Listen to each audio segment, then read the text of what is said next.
In a world where the quality of information available to poorer communities is doctored, tainted and sometimes regressive, where the words fake news have come to mean other people's opinions, it is vital to rely on news platforms with journalists who have feet on the ground and can report the truth. New York PARROT, a New York-based national and global news outlet, is changing the narratives of media operations. We focus on the news that matters, like self-empowerment, entrepreneurship, finances, health, security, politics, and more.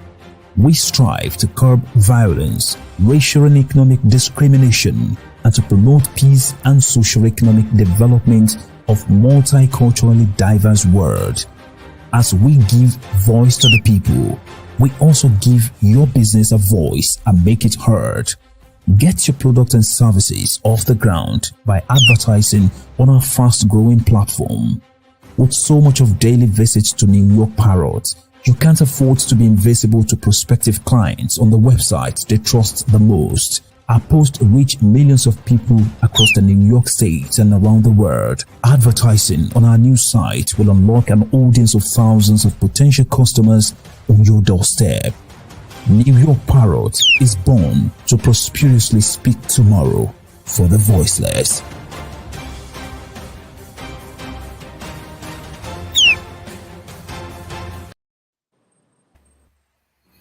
Hello, welcome to World Inkers Network, a Parrot TV show. And today I'm Dustin Pickering, as I am every day, your noble and honest host. Today we have Amarachi. She is a chant performer, poet, broadcaster, mother tongue advocate, seeker, researcher, cultural anthropologist, and mentor of the Sound Your Gong program. Her core interests are indigenous language sustainability, culture curation, memory, and intangible heritage preservation.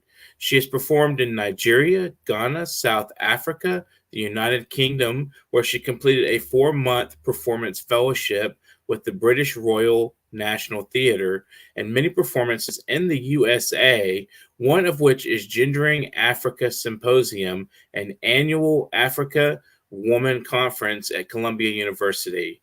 She was also selected in the selected act for the Performance Across Identities 2021 in the United States. Amarachi just completed a research, education, and interpretation fellowship and internship at the Frontier Culture Museum for the West Africa exhibit, Igbo Village in Staunton, Virginia, USA. She is a graduate student of Museum Studies and Cultural Heritage Preservation at Syracuse University, New York. Her poem, which is probably not going to pronounce this correctly, but I'm going to try, Onurayua, Immortality, was published in latest edition of the African Policy Journal, Harvard University. Amarachi has received several awards for her works, as well as featured in many media programs and publications. So welcome to the program, Amarachi. Quite an interesting resume. So it's nice to meet you, and I'm glad to have you on the program today. So thank you, Dustin. Just wonderful to talk to the performance artist as well. I find that poetry and performance, the original basis of poetry was oral presentation. So how do you feel about trying to combine the two? Do you feel there's a difference, or there's a similarities, or? No, you are very right. Just like you rightly noted, poetry and performance started orally, long in our culture for centuries and centuries before we were introduced to what we now know as page poetry or writing poetry and all those. So we are an oral people who transmit heritage, history, and our stories basically from generation to generation orally. So when you come to our typical indigenous communities, performance and oral presentation is part of our life, is who we are. We tell stories, we recite poetry, we perform, we have it embedded in our daily ways of life. So making theater and a lot of things that we see today where people go to a certain place to watch show. It was something you could be in your home and you have a show in your home, you have a theater in your home. So I think I would say I don't feel out of place. I actually feel in place. I actually feel real, original. I actually feel I am living out my original life, my identity, my culture, my heritage, as it is supposed to be, as that as everyone who actually grew up in that culture is supposed to naturally know how to transmit. So, what began your journey as performance and what a performance artist and poet? Was there a moment when you realized this is what you wanted to do, or is it something that kind of always sat with you? Yeah, I wouldn't say there was a moment. Honestly, I don't think a lot of people in the early years of their life know or knew that we are going to turn out to do what they later started doing in life. So I was born in a different part of Nigeria where I later came back to the East. And that was when UNESCO was talking about my language being endangered. And from the picture you were showing, this was when I started a campaign going from school to school, community to community, church to church, anywhere I could see people to campaign on the sustainability of the language and what it means for us to live in our own identity. Because there I was coming home to embrace all that it is to home. And then I came back to meet some kind of shockers where a lot of kids were no longer allowed to live in their original identity. They were no longer allowed to speak the language. So in trying to do that campaign, and the voice continued and the message continued to spread, somehow I started trying to write. Naturally, I wasn't really writing in the language. I started trying to write in different languages, like to write in Igbo and then to write in English to pass the message. And then one thing led to the other. I started performing. I never saw it coming. I don't know. I usually say my art chose me. And then because it's the kind of art that is seen as deposited in few people according to my culture. And so before I knew what was going on, I was performing, and the more I did it, the more my soul was open to it. So I was like this soul that was seeking and searching and finding and sharing.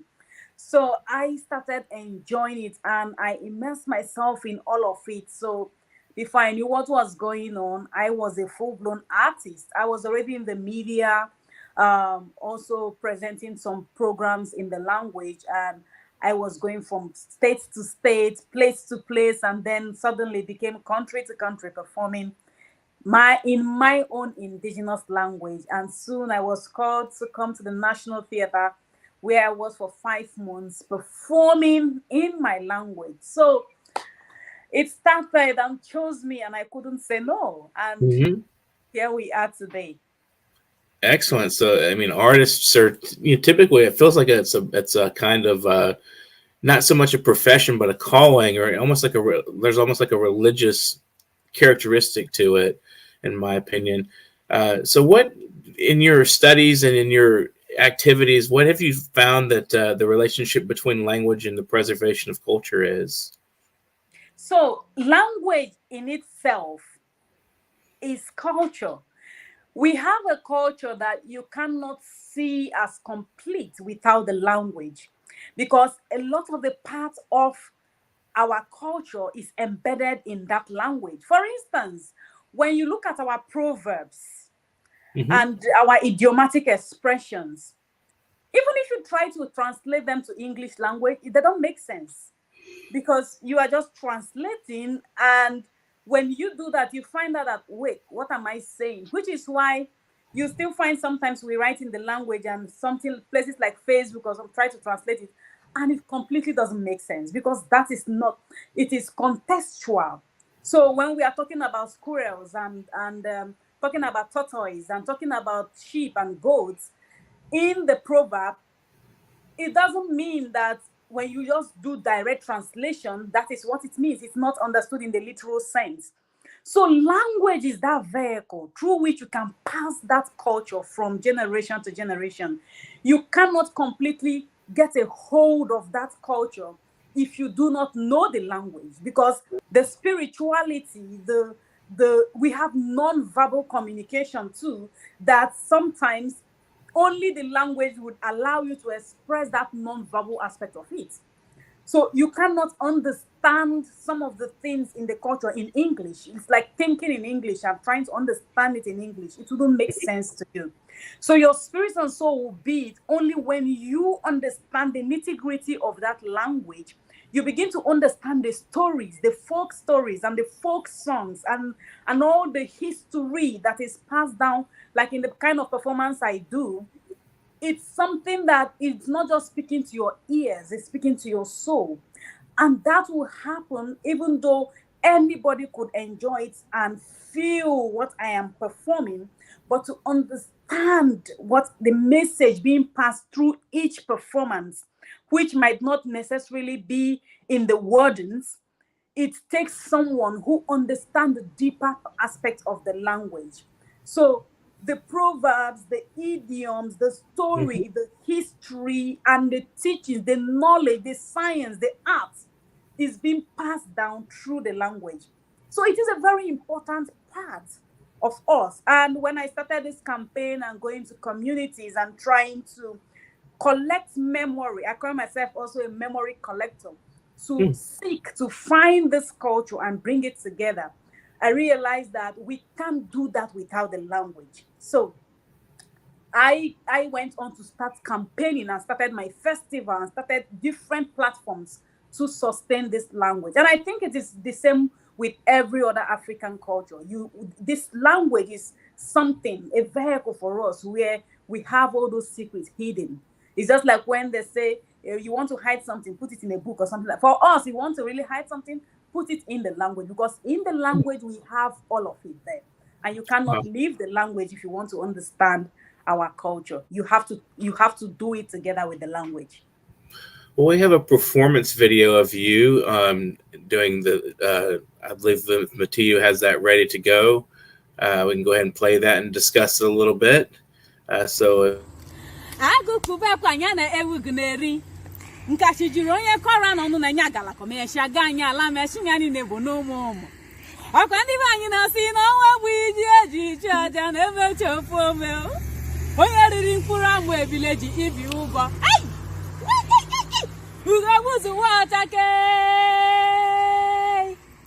ugogbuzuwa ọchake mmiri ruchanụ ozo akụfechanụ adala ụwa. Nima ekele m unu ndị Igbo nọ n'Amerịka nwa dị ọra mma wuchiela ọ bụrụ na ha asụ Igbo ị ga-ebido ugbu a maka na nwa dị ọra mma sịrị gịnị na anyị ga na-asụ asụsụ Igbo maka na gịnị Igbo amaka Igbo dị ụtọ Igbo bụ dachi ekele m unu. I love the musicality there. That's really fun. It's catchy. I mean, I don't know what you're saying exactly, but there's a lot of rhythm and a lot of song, to that melody. There's like a melody. That was when I came to the US. That was last August when I had just arrived to the US to commence my graduate studies. So I stood in front of the school and I was performing and telling my people that I am here in America. And just in case your children are not speaking the language, I am here to continue the campaign. So just know that I am here. So this is just announcing my presence for you to be aware that I am here and I am going to continue the campaign. I am going to talk about the language. So it was just me having fun trying to tell my people that finally I'm here and we have to continue this talk. Excellent. So what are your plans in the United States to continue with your cultural heritage? Okay, so already I have been doing a lot. I just finished apart from being a graduate student, I came here to learn the techniques on how to curate memory, because this is something I have done for years. But because museum naturally wasn't supposed to be something that is part of us, museum started from colonization and the rest of it. So we don't have the culture as we should. So I came here to for a graduate studies in museum to learn the techniques of curation, especially as it relates to intangible heritage, which is what I do, the culture of the people. And after that, I am hoping to go ahead for a PhD in Africana Studies, where I'll be looking at the ethnographic study of chanting, African chanting as a whole, because this chant that I do is something that you find in every part of Africa and even Europe. The other day in school, I was exploring a chant culture called Doina from Romania. So even in Europe, and then when you watch some of the classical movies today, you see chants being used. But when you come to the kind of the institutions, you don't see it being studied scholarly. So I intend to do that to give it its pride of place, because chanting is something that is a part of us and it is being used widely, but not just recognized widely. So I intend to do that. I just finished my internship in this last summer with Frontier Culture Museum. Frontier Culture Museum is in Stanton, Virginia. It's a museum that has, it's a living heritage museum where we have different exhibits of cultures and immigrations, but they did something about the Africa immigrants who were brought here forcefully through slavery. So in that place, they have a depiction of the Igbo village, what it was supposed to be in the 1700s. So I was there researching, presenting, documenting, teaching, sharing, and doing all I could to continue to spread this gospel of the culture in its real context. So I research because, again, because of experiences, the war and the religion and colonization, a lot of the aspect of our culture is being torn apart. So you see them in bits. So what I do, becoming a professional in this field, is to bring all those parts together and create a whole and go back to share back to the people and begin to a kind of network this indigenous knowledge in order to have a better society today. Because a lot of the science and art that is supposed to work for us was supposed to be something that is transmitted from the past indigenous knowledge. So when there is a gap and disconnect, you begin to see a lot of problems, because now people don't know the history, we don't know the stories, we don't know where the problem started. We have a proverb, we say, if you do not know where the rain started to beat you, you are not going to know where it will dry. So there is that disconnect. And what I am trying to do today as a professional is to make sure that I fill in that gap and begin to solve the societal problems. What is the role of literature in this endeavor? Do you have are you writing also and collecting, putting your work into books and so forth in written language as well? Yes. So previously in Nigeria, I had some smaller publications. I had a storybook which I called My Brother Dream before I went fully into the Igbo cultural industry. I have a small novella which is Tomorrow's Twist. Akụkọ ifo nne m ochie kọrọ m. I also have an English novella which is Tomorrow's Twist. So Akụkọ ifo nne m ochie kọrọ m is a collection of 4 short stories which I also use to represent the 4 market days and the 4 cardinal points as we know it in our culture, Eke Ori Afonkwo.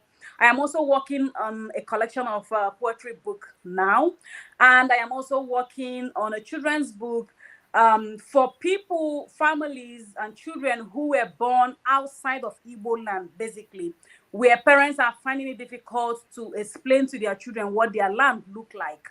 So I'm working on a book that will begin to connect those children back home, so that when they take that kind of book and read it, there is this curiosity to want to go home, because sometimes the children need to push the parents to take them home, because they wouldn't want to go home naturally if they don't see, there's nothing telling them this is what your home look like. So I'm working on all those, and like I said, continue to work on research and present in conferences and publish papers, and all that is what I am working. It's a lifetime career. It's not going to stop, because that is me. Right. That is who I am. So it's going to be something I continue to do. And also I take every medium I find to preach and the gospel. I speak anywhere, and I hope to continue to speak on different platforms like I did in Nigeria. So I need to go to UNESCO to also present, because they prescribe my language and I need to know where we are today. I also do something like a kind of public opinion and a kind of feedback, trying to evaluate even the works I have been doing and other people that are joining to do the work. What is going on? What is the level of the impact today? Which is something I do from time to time, including using social media. And I will tell you that there has been a huge progress so far. It's not been a waste. So because I see this, I evaluate and I see this feedback, I got trained. I continue to get trained and get better on how to evaluate, how to collect, how to curate, and how to continue to transmit knowledge, which so far I would say it's heading to a good direction. Yes, we have challenges sometimes in terms of funding, in terms of people actually embracing and understanding why you should be doing a work like this. Why are you not talking tech? Why are you not? But even in tech, you can transmit the language. Tech is just a tool, a platform, an industry where you transmit things, different types of knowledge. So I found one the other day called computational linguistics and all that. There's so many things you can do in tech, and why not language too? Why do we think that if you can use your phones and your laptops to type the language, that is tech you are doing there? So we're just going to continue to evaluate, and perhaps also sometime be able to attract the kind of funding that is needed, because what I do also, requires a lot of funding. You go into communities, you come up with a lot of projects, and sometimes you find out that whatever you save in your life is being used for those kind of community projects, which some people might see as, who sent you? Why are you, why are you trying to do this? Why are you doing this? It's not something that is that important. But then when you do it, they say, oh, thank you for doing it. We saw it's very important.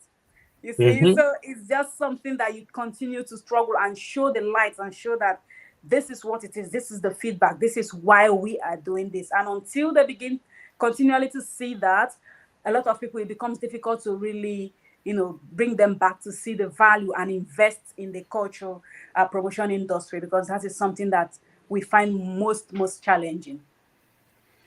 We're going to take a brief break and we'll play one of your performances again. And let's watch this and see what everybody thinks.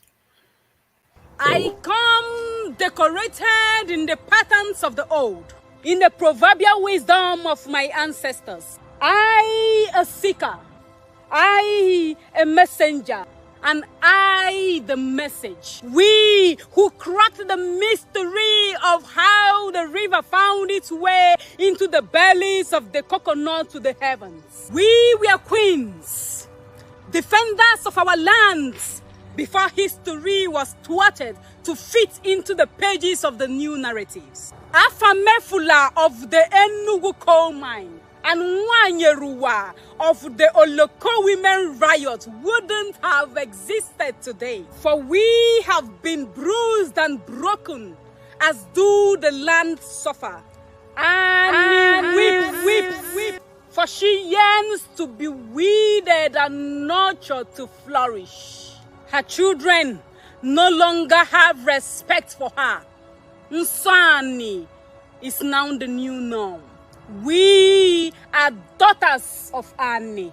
Once upon a time, a finger raised on a daughter provoked the community to rise, for a sacrilege has been committed. But now, the communities take pride in trampling on their daughters, for they have been made to believe that their daughters are weak and fragile and less to participate in community development.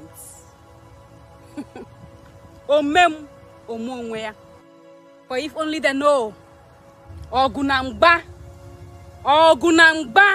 nwoke si nwoke emeghị nwaanyị emeghị nwoke nwaanyị anaghị eme taa nwaanyị bụ ife, nwaanyị bụ mmụọ ala.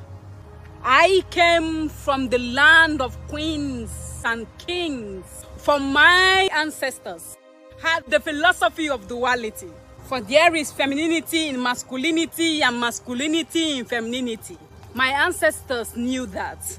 When they said, nwoke di na nwaanyi, nwaanyi di na nwoke, ihe kwuru, ihe akwudobe ya, for what is and what is not are one. Anyu mitu gboguru, ugboguru amita anyu. Umofia kwanyere agbala di na chielo ugwu. Eze nwaanyi ugwu na ndida. Kedu ka mmiri si wee baa n'opi ugboguru? Ọ na-abụ enwe machariwa, ọ dị ka ukwu osisi anọghị ya nso ọ ga-emenwu ya, ọ tụrụ kpọkpọ, ejikwanụ ike ya atụkpọ osisi. Anyụ mitu gboguru, gboguru amita anyụ.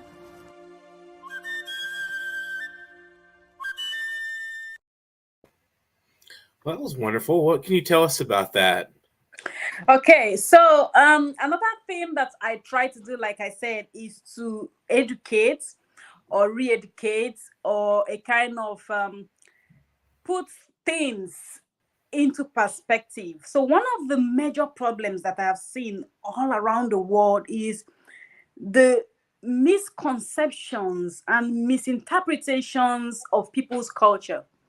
Because what you do not know, you assume, you make some assumptions and think that you are judging it based on your own biases and your own ways of seeing things or your own experiences, which is not what it is.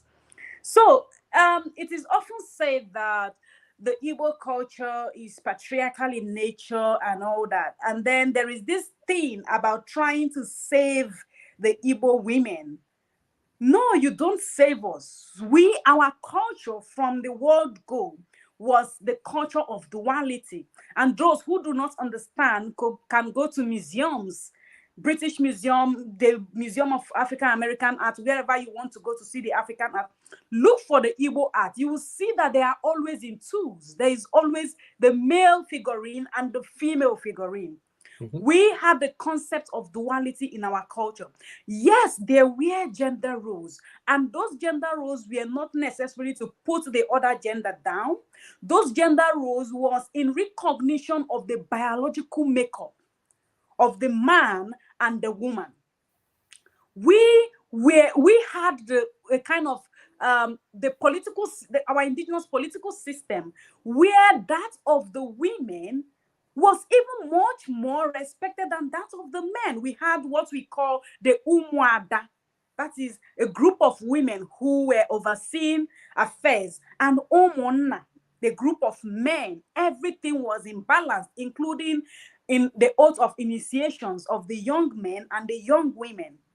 So this culture was a kind of, I don't know what I would say, it's a kind of thwarted during the colonial religious times when the men were now told that the women were not supposed to have the kind of power that they had in our pre-colonial Igbo land. And so what happened was that a kind of men were now beginning to be installed in the monarchical system to have what we call the culture of the monarchies, where men will be on the throne and the women will have to serve them. Women were the ones doing the trading in pre-colonial Igbo land. Women owned the money, men had their farmlands. But this culture was also thwarted to say, where would women be owning the money? That was when men were now pushed, again, used as the men who were working in our coal mines and all those things that were found out in our places. And so it was now about men. And then in the few religious small groups that were creating in colonial times, men were put as the leaders. And so even if you check some of our histories, for instance, like the Aba Women Riot, these were women who came together to challenge taxation from the colonial masters. Women, if you type the Women's War in 1929, you will see that it was women who came together to challenge taxation. These are some things you don't see today, because even though we are trying to say today we are more educated and more powerful, we don't have that power that I saw in the eyes of my grandmama, because these were powerful women who were not just docile and looking at things just go by. So we are not being taught femininity or taught how to be strong as women. We had it in our culture, but that culture was thwarted to bring in what we have today and being seen as our culture. So what we have today as patriarchy and trying to always put women down in every given opportunity wasn't our original culture. So as I do this research and bring them out, I try to also throw more light on these things and educate. And for some reason, it's beautiful, even to my people, when they see this new education and needs new. Wow, really? Because most people do not know that they were born to believe what they see today as that is the culture. A woman do not do this, a woman do not that. No, we there are places where they had patriarchy and it's all about men, but we as Igbo people, we had the concept of duality both in our gods. In fact, the greatest Igbo deity is Ani. Ani is the land, and the land is feminine. And as an Igbo person, the greatest sin you would commit is a sin against the land, which is a sin against the feminine force of the Igbo people. So how can a culture that have female as their greatest feminine force now be a culture that put their women down? It doesn't make sense. So it's just thwarting of, there's a lot of thwarting of history, there's a lot of misconception, there's a lot of things going on, and those things are not our culture. So I think it is important, even as we are trying to heal and we are trying to re-educate and we are trying to solve these societal problems, to tell our people, men and women, this is who you are. What you are doing here is not who you are. This is who you are. This is how your ancestors kept the culture. So if you need to accept that I want to be a cultural man, then you need to recognize how your ancestors lived. They didn't live to put down one or to mistreat one. They lived in equality. They lived in equity, rather. I would say equity, because fairness and justice is one of our cultural philosophies, which is Ofo na Ogu. It's one of the strongest Igbo philosophical cosmology of Ofo na Ogu. It's fairness and justice. That is our culture. That is who we are. So using this platform, even as I try to educate and perform, to teach, one thing I find out is that art is one of the best ways to pass messages. And so it is different when I come to challenge. It don't see me challenging men or challenging. I don't. What I do is to use my platforms to throw lights on this. And you begin to see that everybody would accept it, men and women alike, because I am not bringing it as a battle. I am bringing it as throwing light on history and indigenous philosophy. So in trying to make people understand our indigenous philosophy, you are educating, you are curating the intangible heritage, you are throwing light on your original culture. You are not in battle, because we can't do without ourselves. Men love women, women love men. It's just the way it is. So we live together, but we have to understand that in living together, we have to embrace fairness and equity, which is Ofonogu of the Igbo philosophy. Well, we have about 6 minutes. Would you like to do a short performance for us?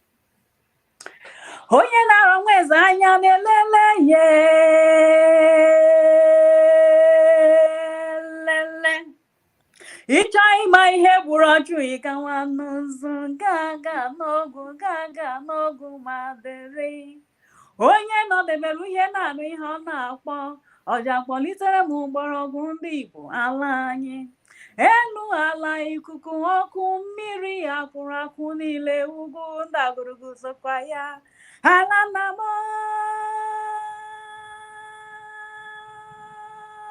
ọgụ ka m ji n'aka na-akwalite mmụọ ọma gị ọja ogene mgbịrịgba ịgbaghalite ọnụ gị ana m akpọkụ mmụọ ebube ala nna m.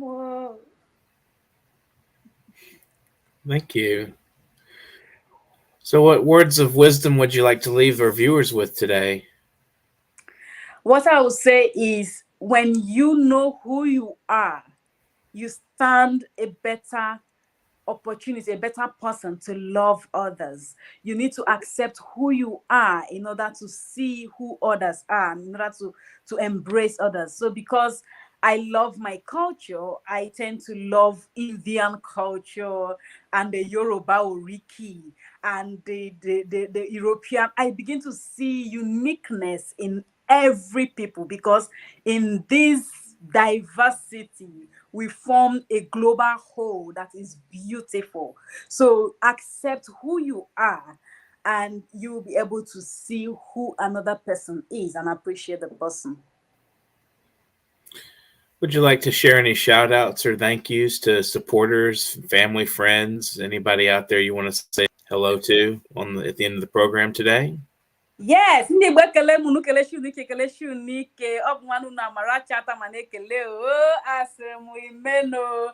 This is me saying hello to my people wherever they are, and to my supporters, to the encouragers, to people who made it possible, to you and to MUTIU who brought me to this show. I am saying thank you, because platforms like these is what we need to continue to spread this gospel and to go about this industry, this message, this calling to continue the work. So I am saying thank you for all the platforms that I continue to be called to perform. Thank you to my professors in Syracuse University. Thank you all to those who are watching, to the viewers, and please give your feedback. I would like to read that. Absolutely. Leave some comments out there if to our viewers out there who are watching today. When you go back and watch the program, leave some comments on our YouTube and tell us what you think and what your reflections are on what was said and the performances and so forth. And thank you again, Amarachi. It was really nice talking to you. Thank you so much. Excellent. So you've been watching World Inkers Network, and I'm Dustin Pickering. If you want to donate to our program to help us continue to make this available, we'd love to have some donations at paypal.me/nyparrot. That's paypal.me/nyparrot. And that will be our donation box for the program and for other endeavors we're working on. We have several books out if you want to buy them to support us as well. We'll have Troy Camplin's 2 wonderful collections of poetry coming out this month. And we have Vandana Kumar's book coming out next month. Keep a lookout for that. And we have the wonderful Albanian anthology, The New Condemned, that just came out. That's over, I believe, 200 pages of wonderful poetry. If you want to pick that up, I think it's $16 on Amazon. And that'll be a wonderful way to support our endeavors as well. So if you don't want to just throw money at us and buy our stuff, get some things for your donations. So thanks for watching today, and subscribe to our channel. And if you want to be on the program, take a look at the banner at the bottom here, the ticker. It says, if you're a writer and wish to be featured on the show, send your bio and samples of your work to publication.worldinkers@gmail.com. And be sure to include that dot between publication and World Inkers. Sometimes that confuses people and they don't see the dot. I want to just make sure that everyone recognizes that that's a small dot, but it's a big deal. So be sure to keep that in there in that email when you send to us. Otherwise, we won't get it. And thanks for watching today. Subscribe to our channel. And you've been watching World Inkers Network, a Parrot TV show. Leave some comments for us and have a great afternoon. And do you know that there is a publishing company that wants to make life easier for you as a writer? This publishing company is called World Inkers Printing and Publishing. We publish in all different languages, and we're looking for writers of all genres, all formats. We're looking for scholars, ghostwriters, playwrights, poets, short fiction, novelists, you name it. We're looking for anybody who is interested in writing and the craft of writing to be in touch with us. You can reach us at info.worldinkers@gmail.com. With World Inkers Printing and Publishing, you do not require a lot of money to publish with us. Contact us today at info.worldinkers@gmail.com. Become a winner with other authors at World Inkers Printing and Publishing. Give us a shot. We will surely finish you.